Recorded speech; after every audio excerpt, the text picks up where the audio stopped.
There it is. All right. So what is tactical awareness? If anybody's ever seen this scene in particular, the movie in general, not amazing. The actor, not the best. But this scene in general, this is a perfect example of tactical awareness. Let's go, baby. Your order's getting cold.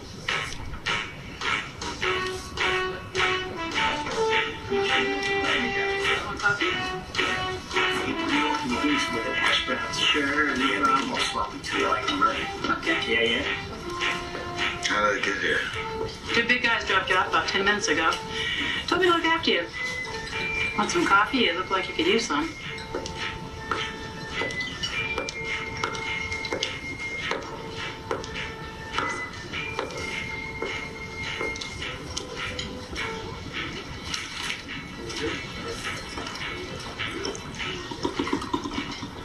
You all right? Fine.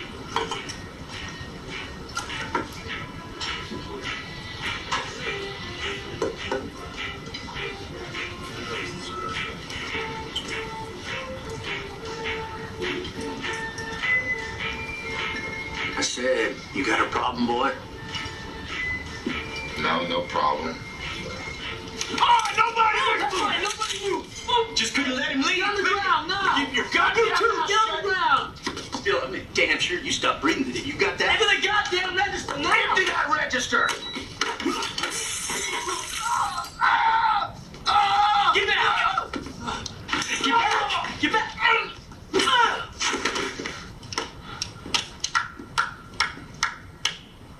Well done, Mr. Cage.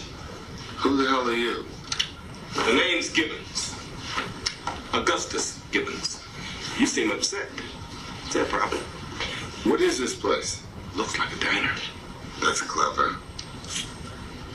You know, you almost had me go in there for a while. I was a bit groggy before, and then I started noticing things. They got a stockbroker over here, all dressed up, reading the Financial Times on a Sunday morning when the market's closed. Unlikely, but okay. I can go with that. I could even go with the stick-up man packing a cop-issue Beretta. But you want to know where you blew it? With her. My aunt was in the restaurant business all her life. There's no way in hell a career waitress comes to work in high heels. She got blisters the size of pancakes before lunch. And if she ain't real, then this whole thing ain't real. That's why I knew that this bozo over here wouldn't get a shot off even if we waited to St. Patrick's Day. Because there's nothing but blanks in these guns. Oh, and no offense, but their performances were terrible.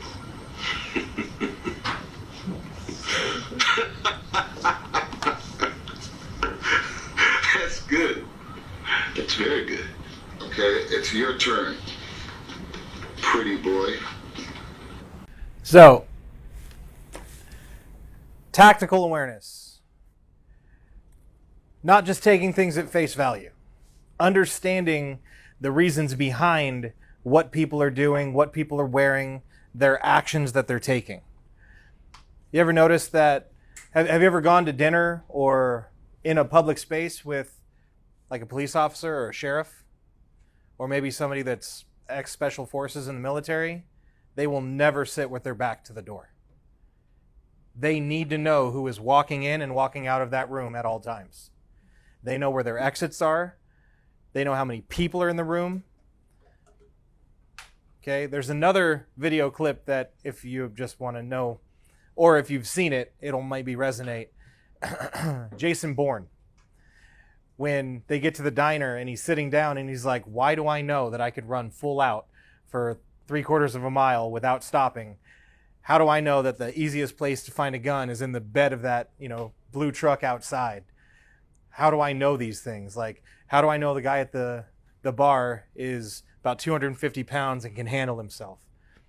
There's certain things that you will start to pick up on if you would just allow yourself to be tactically aware.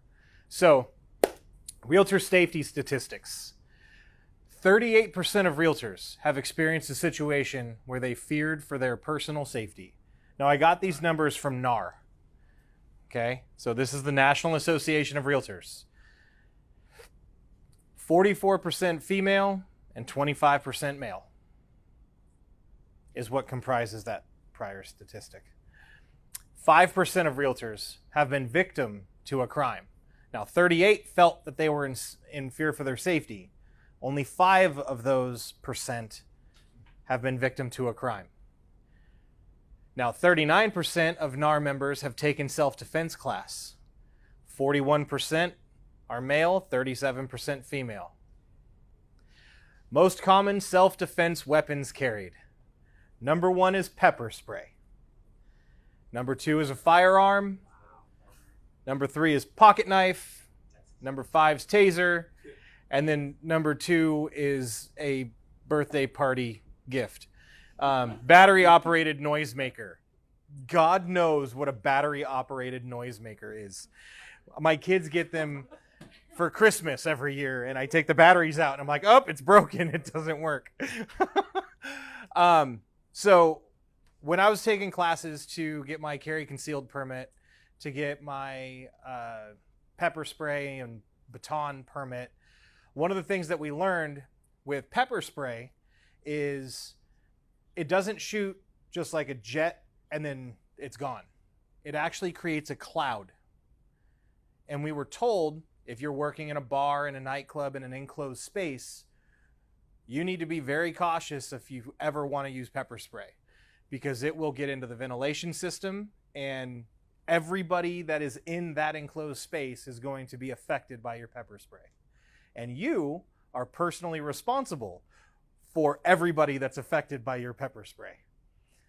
And I don't know, has anybody ever been hit with pepper spray before? It's not a weird question. As part of the certification process of getting your tasing permit and your CS gas or CS spray permit, they give you the option of getting it. They say, look, if you're ever in a situation where you have to spray somebody, and you're going to have to go to court, because no matter what, whether you tase them or you spray them, you're going to go to court to defend yourself. Just happens. And one of the first questions that their attorney is going to ask you is, do you know what you did to my client? Do you know what my client felt? So I got sprayed in the face. I also got tased so that I could defend myself intelligently in the court of law if I ever had to use it. And I can tell you without question that pepper spray is ineffective. It sucks. It hurts. It's not comfortable. But if I want to hit you, if I want to abuse you, pepper spray is not going to stop me. It'll make me very uncomfortable while I'm doing what I intended to do. Does that make sense? So if somebody is thinking of one of those options, I would recommend staying away from pepper spray. Number 1, it's going to ruin your house that you're trying to sell. Because everybody that comes in after that is going to be like, oh, why is it itchy and my neck burns a little bit? Anywhere that you sweat will start to burn and get irritated. Okay? As far as carrying a firearm, if you want to carry a firearm, know how to fucking use it.